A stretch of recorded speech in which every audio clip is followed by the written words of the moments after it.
Amazing. This is Cultivated live from Planet 13 here in, I don't know, what is it called? Sunny, beautiful, exciting, illicit. That's for John coming up next. Las Vegas.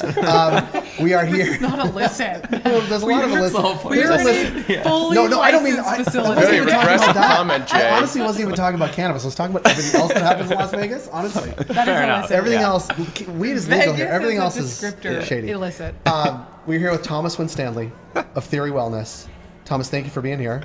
It's great to be here. Thanks for having me on, y'all. I've talked to you before in a variety of settings, both online and in real life, including during Las Vegas last year?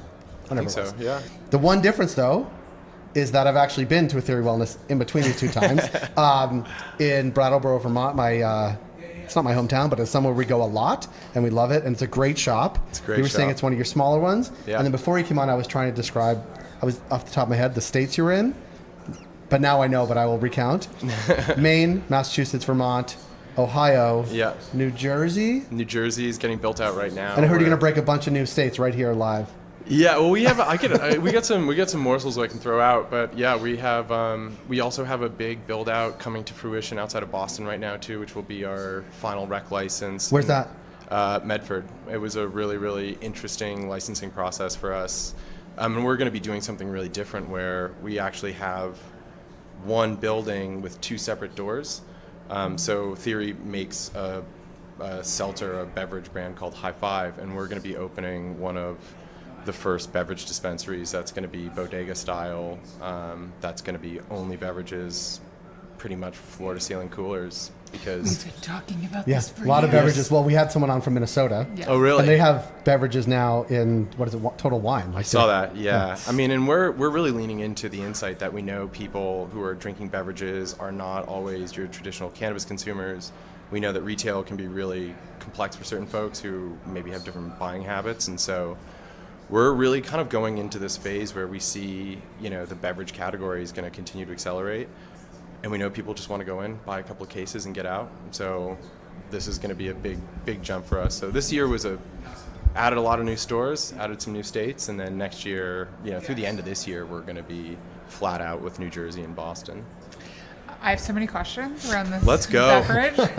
Are you ready? Now, within your own data from the other retail environments, there would have been something that told you that this beverage concept was like a now Sure. moment.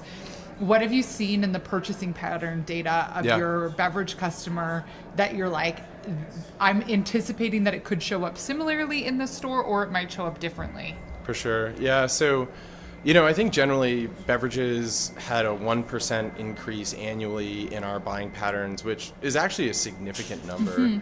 And we also see universally or nationally, there's about a 5% compound annual growth rate around beverages. And I think that's actually accelerating.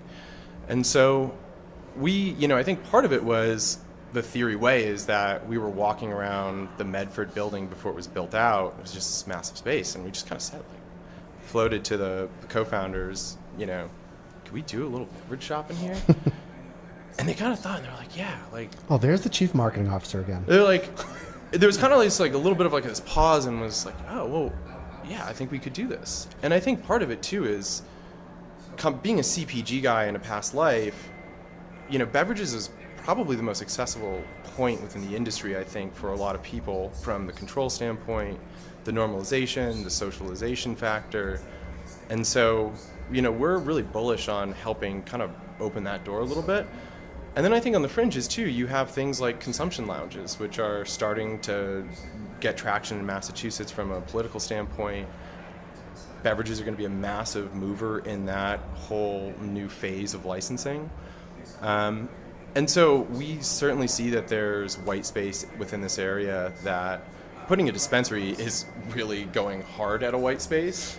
But we also think too, it's so novel and people are so used to that experience from the alcohol side. So why shouldn't they be able to just go in, shop all of the best beverages in the state? We have also are bringing in some really the best in Massachusetts as partners in this project too. We will have the most affordable beverages in the state, and we're talking 50% off traditional MSRP within this store. And so again, our goal is really to move some throughput and open up an experience, and hopefully people are as excited about a beverage dispensary as we are. And we'll have our full store next to it too, so it's 2 doors right next to each other. But we certainly see that this growing trend is something that is going to be a big part of the future, and that's why we think, based on our data sets, we think this is a calculated risk, and we hope people like it. One, it sets you up to like know so many things, right? When you eliminate the other noise of other purchasing and have that level of focus from a retail environment, you also start to identify if and how customers want to purchase in that way. For sure. And I think that the other thing that it creates a big opportunity for, and it's actually something we extensively spoke about a couple of years ago, was like everybody knows how to drink something. For sure. And so the barrier to entry around education looks different. Very much so. And being able to talk about flavor also in that consumption pattern, I think is really interesting to be able to connect it. And when I start to think about like promos and the seasonal calendar and what means, it opens up so many opportunities from a beverage perspective. So I'm very excited about this. Yeah, and we do a lot of that. So a lot of what I get to do too is I work really closely with our production teams. I'll look at CPG forecasts on flavor trends, and then because we run our own canning lines, we're really nimble in creating new products really quickly. And so every time we launch a seasonal, we did blueberry lemonade this summer, and that was one of the top sellers. We had a cranberry last fall that crushed. That's coming back. We're doing a sparkling pear for the holidays this year.